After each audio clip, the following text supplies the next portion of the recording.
Ito ang inyong lingkod na nagbabalik upang magbigay ng mga balitang walang bias at pawang katotohanan lamang. Ito ang Bayang Pinas. Naging usap-usapan nga ito sa iba't ibang social media platforms at sa buong bansa. Dinaig pa nga si Senator Villar nitong si Kimbo dahil ang bag lamang na ginagamit ng ating Senator Villar na ito na kilalang milyonarya ay 19K or 19,000 pesos lang, samantalang ang bag ni Kimbo or Congresswoman Kimbo na ito ay 1.9 million pesos. Dito nga natin makikita na itong si Kimbo na ito ay nagsimula siyang naging kongresista ay naging social climber na nga ang Kimbo na ito. Dito nga natin makikita mga kaibigan kung saan talaga na igagastos ang pera ng kaban ng bayan na nanggagaling dito sa HOR or sa Kongreso or sa House of Representatives. Dito nga natin makikita mga kaibigan na mas malaki pa ang naibubulsa ng mga kongresistang tiwaling na ito na ang daming karumal-dumal at kabalbalan at katarantaduhan na ginagawa sa ating bansa kesa sa mga mamamayan or sa pag-improve ng kanilang syudad. Dito nga rin natin makikita mga kaibigan ng Kimbo na ito ay talagang living the life na hindi nakalimutan niya na ng kanyang pamumuhay noon at ang pamumuhay niya ngayon na nagsimula siya sa pagiging mapagkumbaba ngayon ay yumayabang na dahil sa mga pinaggagawa nitong katarantaduhan. Well, para nga sa kabuuang detalye ay panoorin na lamang ang buong video at salamat na rin sa ating mga solid viewers sa walang sawang pagsuporta.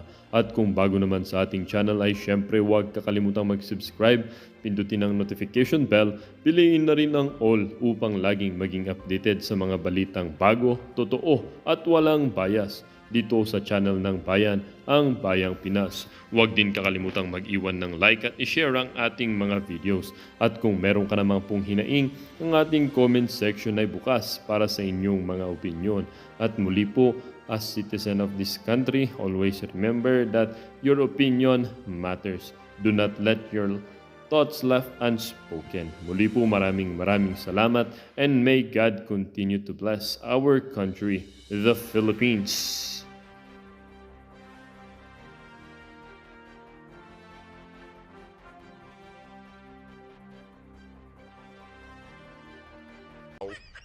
Bago lang ako kayo sa PH Update, isang like at isang subscribe sobrang saya na ho natin dito sa PH Update at sa mga nagpapakulay, napakalaking tulong ho niyan, no, para sa mas mapaganda pa ho natin ang ating mga reaction video dito sa PH Update.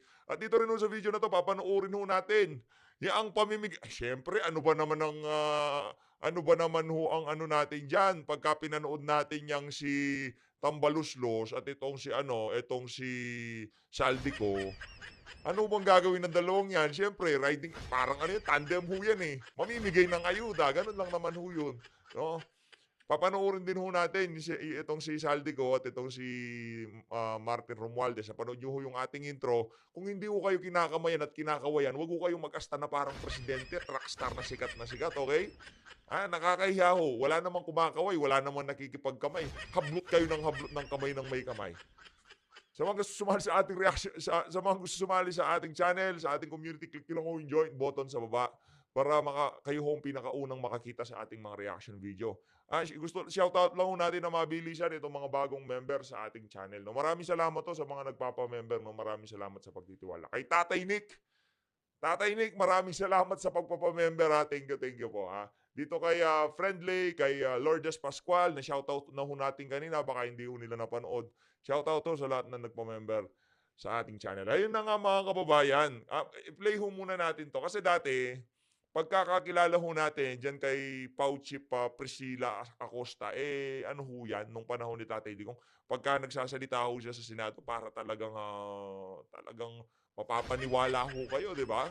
Ngayon ho, ito na ho ginagawa niya. Huwag ho kayong magugulat kasi alam ko naman, marami din ang bumilib dyan sa alin na yan, lalo na dun sa issue ng Dembaksya, di ba? Isa ho yan sa mga, kumbaga, tinakbuhan ng ating mga kababayan noon sa, nung lumabas yung issue ng Dembaksya na yan. Yung mga Dembaksya victim, nagtakbuhan ho sila sa PAO kasi kadalasan ho dun sa mga yun, medyo salat sa buhay, yung public attorney's office. Kaya naano ho natin, na nasubaybayan din ho natin yung si Pauchip Priscilla Acosta. Ito ho mga kababayan. Si Lisa Araneta Marcos, di ho natin alam kinakain niya, lumpiang hubad, lumpiang hilaw, o kung ano pa man ho yan. Pero hindi ho natin maintindihan, bakit itong si Acosta, bakit niyo ho kailangan hawakan yung ventilador nitong si Lisa? Yan na lang ho ba ngayon ang trabaho ng PAW sa ating bansa? Tandaan niyo ho, marami hong kamera ngayon at maliliwanag ang mata ng ating mga kababayan. Kasama ho ba sa mandato niyo yan? Na alam ko, balita ho natin kasi itong si Butod, naging ano din yan, PAW lawyer din yan. Hindi ko alam hindi ko maintindihan kung kasama ba sa mandato nitong si Acosta ang paghawak ng ventilador para dito kay Butod. Tuloy ho natin mga kababayan. Grabe naman yan, madam. Ay, sarap ng subo nitong si Butod, oh. Okak.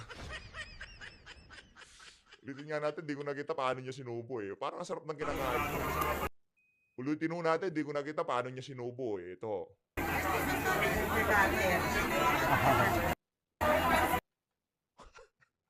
Si madam talaga kahit siyang angulo mo tingnan parang ang luma.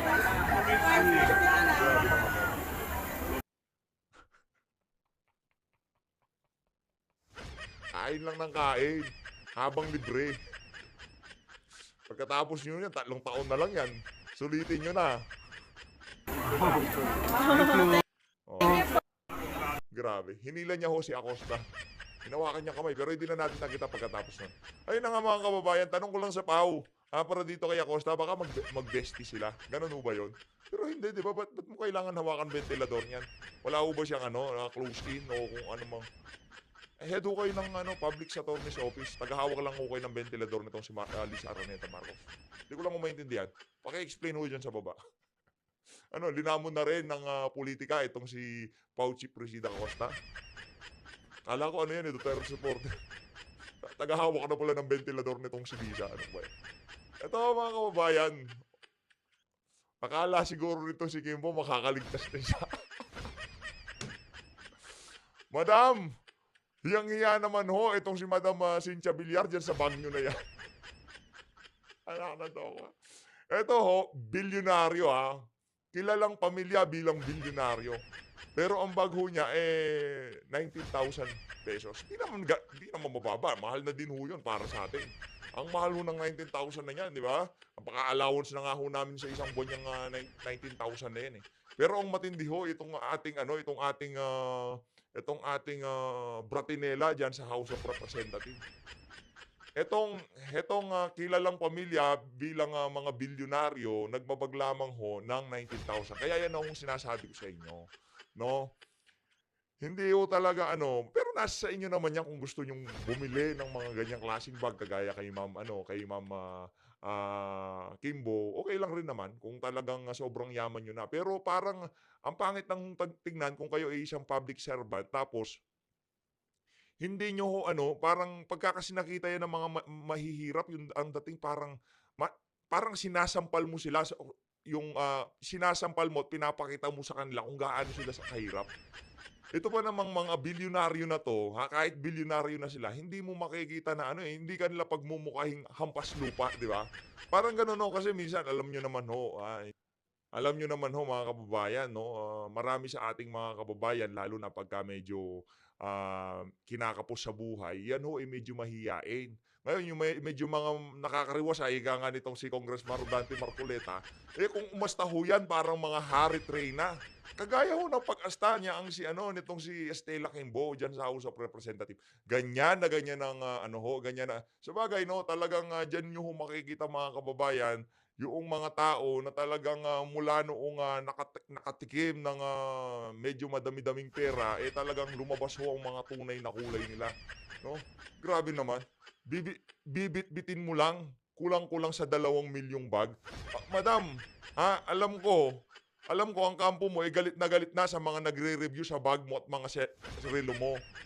Ang amin lang ho dito, kung yan ho talaga trip nyo, ano ba magagawa namin? Pero bilang public servant, bilang congressman, Dapat naman ho sana ilagay niyo na lang ho sa lugar yang mga ganyang klaseng, libangan o hobby niyo na pagbili ng mga mamahaling kagamitan. Sa inyo na, given na yun, pera niyo yan, ano bang magagawa namin, hindi naman amin yan. Kaso ang pangit lang hong tingnan, habang napakaraming nagugutom na Pilipino, ang bag na hawak-hawak niyo, 2 milyon. Ang lulong suot-suot niyo ay nagkakahalaga ng 4 na milyon. Anong klaseng kalokohan yun? Parang ano, 'no, parang wala ho silang empathy, yung tipong, "Grabe naman, bibitbitin ko ba 'to? Isusuot ko ba 'to? Sigurado mapipicturan 'to ng ano, ng mga media man, mavi-video 'tong bag na 'to." Tapos napakarami ng nagugutom sa Pilipinas. Yung iba hindi na nila alam, ultimo bigas hindi na nila alam kung paano nila bilhin ngayong mga panahon na 'to. Tapos bibitbitin ko 2 milyon, okey lang naman. Kung pribado, 'no, yung tipong, may party, pupunta ako sa party, hindi na ako naka-duty nito bilang congressman o kung ano mang puwesto ko sa pamahalaan. Magpapakikay at magpapakabratinela na ako ng todo, ika nga. 'Di ba? Wala akong problema 'yun, pero kung pupunta ho kayo diyaan sa, bulwagan ng, Batasang Pambansa at ang, pinag-uusapan niyo ho do'n, kung paano mapapaigi ang buhay ng, bawat isang Pilipino. Tapos ang suot-suot niyo 4 na milyon at ang bitbit niyo 2 milyon, parang meron ho atang mali sa inyo. 'Yun lang naman ho, ang simpleng, obserbasyon natin diyan sa mga ganyang klaseng, galawan. Yung tipong parang 'di niyo naiintindihan ang pangangailangan ng mahihirap. Yung bagay pera niyo naman 'yan, magagawa namin. Baka talagang pinanganak kayong merong, Patek Philippe at Rolex sa bibig. Ayun na nga mga kababayan, ngayon naman ho dumako ho tayo dito sa, dating nitong si Tambaluslos at nitong si, Saldico, itong kanyang, Shih Tzu. 'Di ba yung Shih Tzu maliit o Chihuahua, ayan. Kasi marami hong ano 'yan, yung, marami hong, iba-ibang aso yang si Tambaluslos diyan sa House of Representatives. Merong Doberman, merong Bulldog, yung si ano, Trasabante may pagka-Bulldog yun. Ito naman si Paduano, crossbreed ho si Paduano, crossbreed ho si Paduano. Naku po. Eto na, panoorin ho natin ang, pagbibigay nila ng ayuda. Ano ba yan? Ha? At Oh, ngayon po ay ating bigyang pansin oh, ang oh. pagdating ng ating mga O, wag mong kunin ng kamay, sir. Hindi naman nakikipagkamay. Yan ang hirap sa'yo eh. Hablot ka ng hablot eh. Oh, oh. Feel na feel ah. Anak ng tokwa, wag kong ganyan. Sir, lagi kong sinasabi to dito sa channel. At dun sa mga datihan na dito, alam ho nila ito. Marami ho tayong pinapangarap sa buhay. Marami ho tayong gustong mangyari sa ating mga buhay. Pero tanggapin na ho natin ang katotohanan na karamihan dito sa mga bagay na 'to, kahit anong gawin natin, hindi mangyayari 'yan. Hanggang pangarap na lang, ika nga. Puwede naman magsumikap, pero 'wag naman umabot doon sa punto na parang, ano na, yung tipong, lahat na lang, 'no, binabali niyo na lahat ng, katuwiran, linalabag niyo na lahat ng, rules para lang makamtan yung inyong, hadikain sa mga susunod na panahon. Imagine, yung Tingog Party Luzon, napakaraming satellite offices. O ngayon, anong gagawin nila doon? O sa 2028, magkakaalaman ho tayo dyan. Rekta na ho tayo ba? Nandito si, si Aurelio. Kasama din po natin ang ating Senior Deputy Speaker, Mm. Honorable Aurelio Dong Mm. Gonzales Jr. Nandito rin Mm. po ang ating chairperson ng House Committee on Appropriation, Elizalde Esco. Walang Alis, paket ka na sa stage. Wala namang gusto makipagkamay sa'yo. Ba't aligaga ka? Lipat ka ng lipat ng lane. And of course, kasama po Oh. Walang kumakaway, wag kang kakaway, nagmumukha kang tanga. ng ating Oh. NIA Administrator, Engineer Eduardo Eddie G. Gillian. Oh. At nandito rin Grabe, po ang ang dami, ating oh. UPRIS Hindi, grabe, dami naman hong ayuda niyan. Department Manager, Engineer Oh. Gertrudes A. Biado. Ano, close mo yung mga yan, kilala mo? Tinambayan mo pa. Oh, Ating tingnan mo pong natin. palakpakan ng kanilang pagdating dito sa ating UPRIS Gymnasium. Palakpada. Wala na po bang ilalakas ang ating mga palakpak? Ay, walang gana eh. Di pa nabigyan ng ayuda. Pagka nabigyan ng ayuda yan, sir, lalakas yan. Ano pa? Oh, grabe naman. Yan ho ba yung mga bigas na nakumpiska o kung ano man ang ginawa dyan sa bigas na yan? Yan ho ba yung binebentang 45 pesos sa paligid? na 3 kilo lang ang sagad kada isang mamimili. Ayan ho ba? Diyan ho ba galing? Mm. Mm. Mm. Grabe, daming bigas. Oh, alam ho nila ang sweet spot ng mga Pilipino. Ay, alam ho nila ang weak spot ng mga Pilipino. Bigas. Grabe, ang babaw, di ba? Ganun ho kahirap ang mga Pilipino. At ganun ho tayo inuunggoy ng mga politiko na to. Imagine, pupuntahan ho kayo sa inyong lugar para bigyan ng bigas. At magpakilala na ako si Martin Romualdez at pinsan ko si Marcos Jr. Kami nagbigay ng mga bigas na yan. O kung sila nagbigay niyan, dapat may pangalan. Tingnan ho natin, siyempre. Tekta.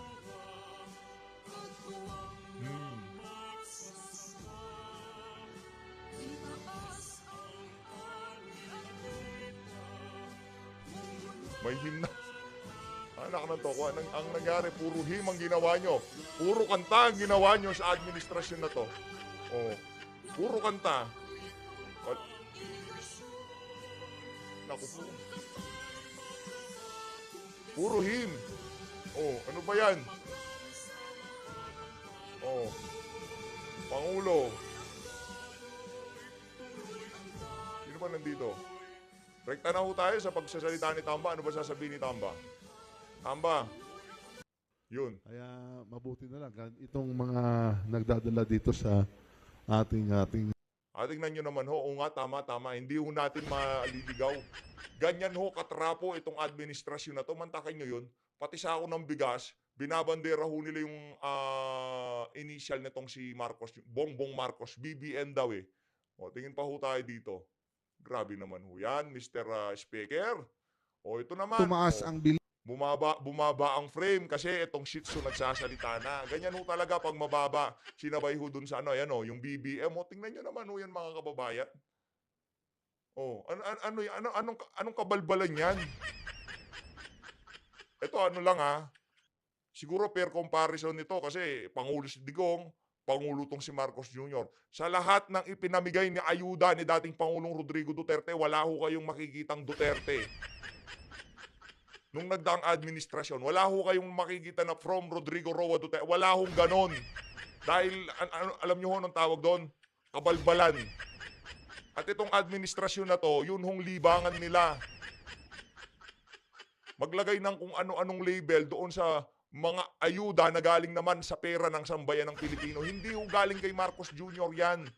Kung meron ho kayong kamag-anak na nakatanggap ng mga ganyang bag kung sabihin nyo yung nagbigay, wag nyo hong iboto. Dahil yan ang mga tunay na mambubudol. Mantakin nyo, pati yung credit dapat ilagay dyan. From Filipino people. From Filipino taxpayer. Dapat yun ang ilagay doon. Hindi BBM dahil hindi naman galing kay BBM yan. Nantokwa. Naluloblad na naman ako. Diba?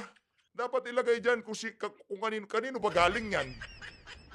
Kung wala bang sambayan ng Pilipino, meron bang pamimigay yang si Tambaluslos?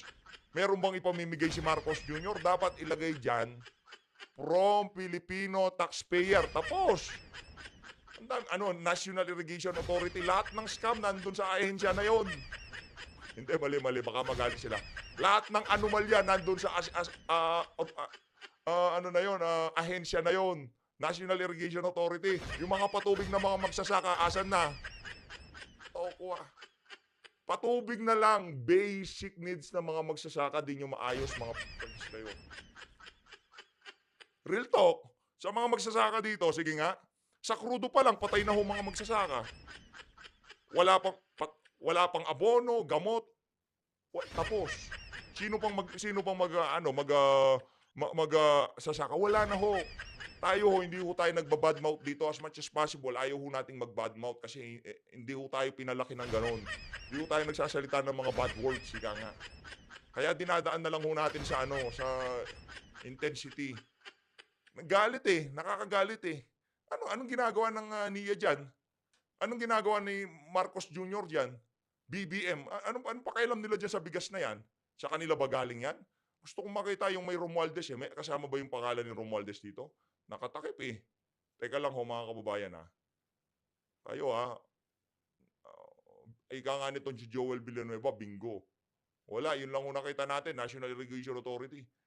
NIA. Oh. Wala akong kwenta. Punta na ho tayo dito kay Ka Eric at dito kay Dr. Rimbado. Ituloy ho natin yung ating first reaction video kaninang umaga. Nakananto ko. Pati yung sako ng bigas, dinilabel nila as sa kanila. Hindi na ho sila nabubusog doon sa mga insertion nila na pondo sa mga iba't ibang ahensya ng pamahalaan. Ang matindi ho dito, imposible naman hindi alam ni Marcos Jr. yun. Halimbawa, yung sa DepEd, nag-insert ng 10 billion, hindi alam ni Marcos Jr. Meron din ho kasi siya doon. Meron siyang pagmamahal doon. Mahirap na. Meron siyang pagmamahal doon sa Hindi naman kasi pina-insert ni BP yun eh.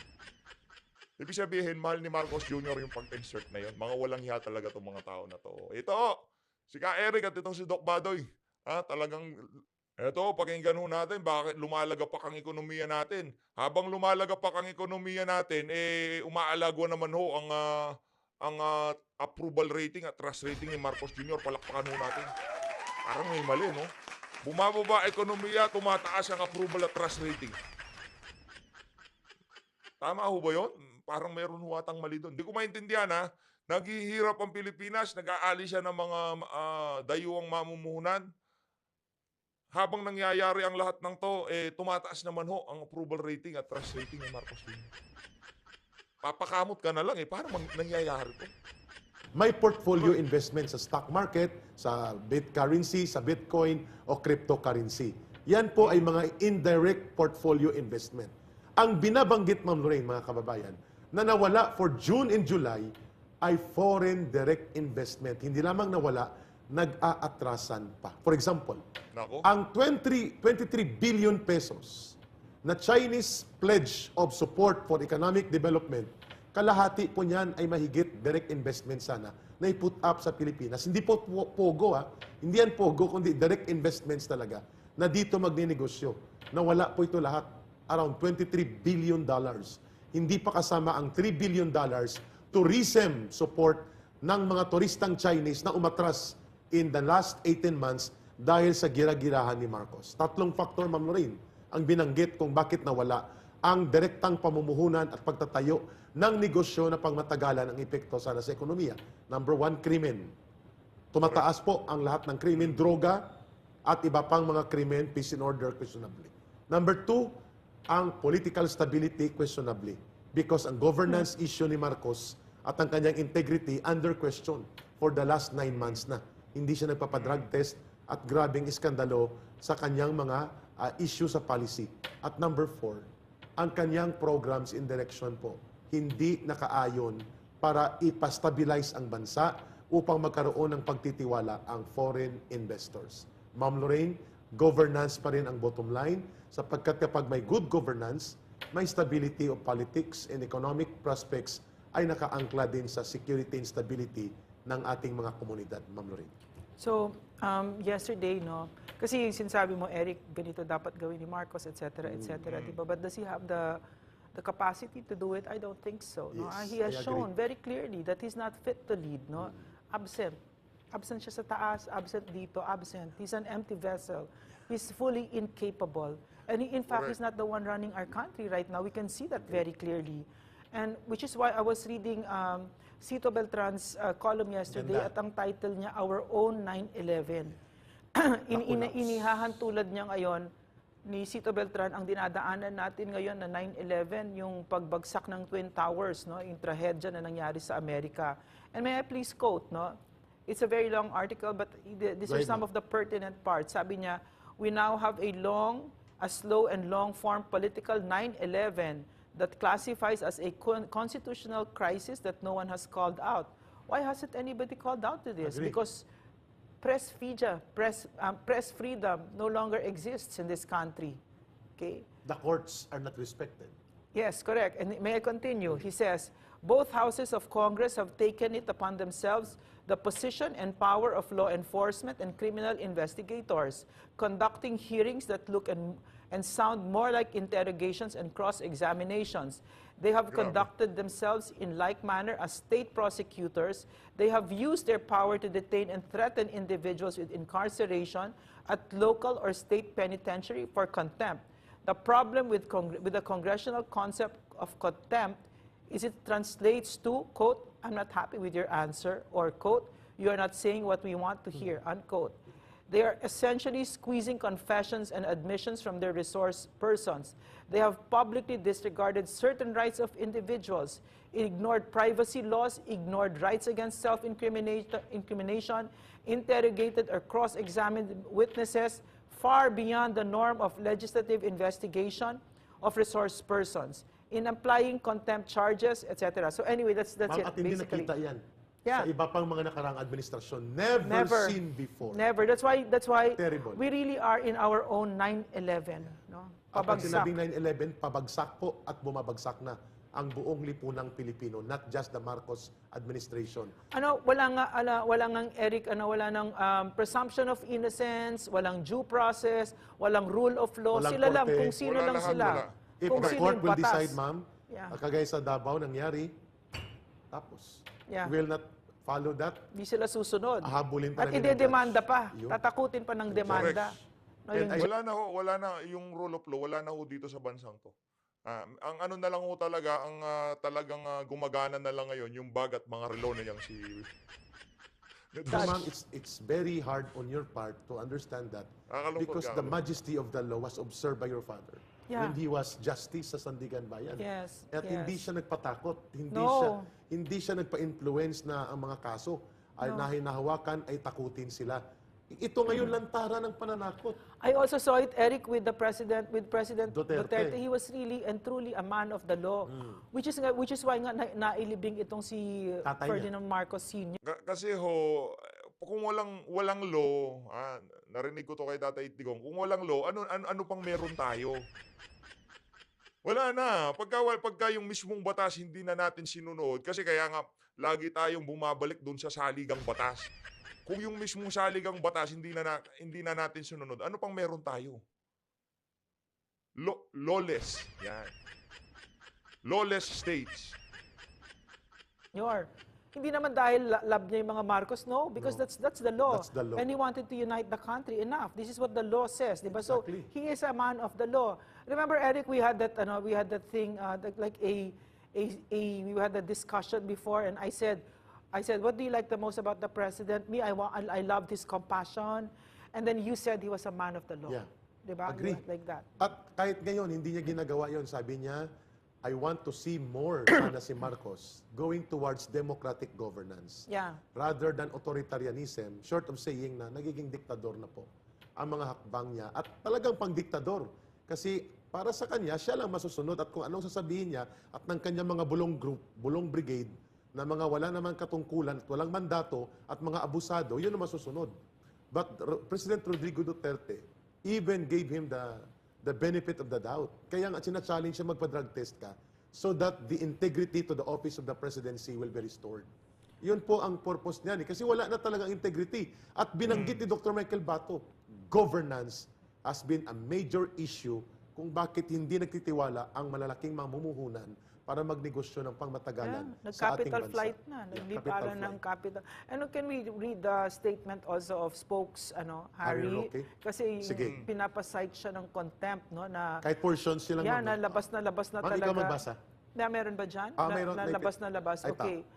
Tapos Okay, this ang is the statement din, of, ma'am, ng Panama, of Attorney Harry ng Roque. KOGC sa human trafficking rules na ipinapabintang Yes. sa kanila. Basahin din natin later. Okay.